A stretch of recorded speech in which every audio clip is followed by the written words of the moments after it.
Hi, it's Scott Vogel on Sex Addiction. I'm going to tell you about step 3 in the 12-step fellowships in recovery from sex addiction.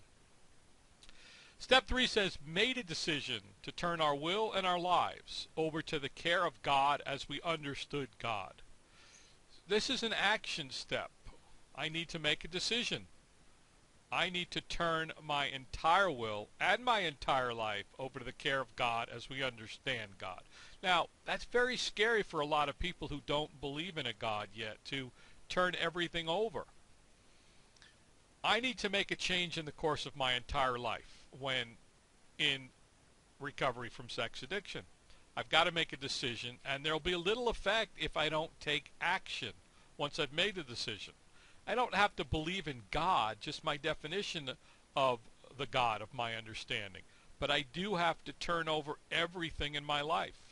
I've taken so many risks in my life before. What's the worst thing that can happen?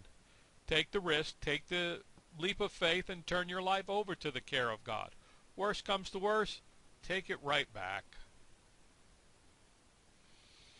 The principles behind step 3 are faith, hope, and love. Faith is having confidence or trust in a person, an entity, a concept, an idea, or a thing. The belief is not based on proof, it's just a belief, having that confidence. Hope is the emotional state which promotes the belief in a positive outcome related to events and circumstances in one's life. So we have the faith that once we turn over our lives, someone else will take care of it.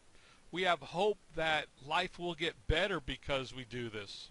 And then there's love. Love is this virtue that represents all of human kindness, compassion, and affection. Certainly in the throes of our addiction, there wasn't a whole lot of faith, hope, and love.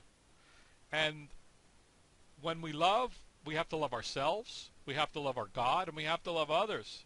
That's a pretty tall order for a lot of us who, quite frankly, don't even like ourselves, much less love ourselves or God or others. So faith, hope, and love in that order. Faith in something bigger will give us the hope, the belief to love ourselves, our God, and others. And acceptance. Acceptance that this will happen. And taking, as I said earlier, that leap of faith. Take the risk. Certainly taken plenty of risks in a lot of the acting out behaviors. Working step 3, one defines how they will turn their will and their lives over to the care of the God of their understanding. Much like in step 2, the addict defines their God or their higher power. They have to make a decision. You make a decision. That's the key here, is making a decision. You don't necessarily have to do it. It's just making the decision, I'm going to do it. This is an action step, as I said, that requires you to make a decision. You have to start the process. You don't have to make it all happen. We just have to do the legwork, and we let the God of our understanding do the rest. The step 3 prayer. God, I offer myself to you to build with me and do with me as you will. Relieve me of the bondage of self so I may better do your will.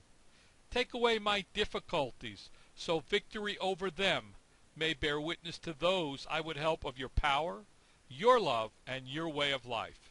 May I do your will always. Amen. This prayer is all about asking God to take complete control over my life and remove the damaging self, the part of me who has done a really poor job of running the show so far. I ask for the peace, the serenity, the relief, so that others can see how my God's starting to work in my life and through me. This is a very powerful step for me. Please visit our YouTube channel at On Sex Addiction for more videos on sex addiction, love addiction, porn addiction, and recovery from sex addiction.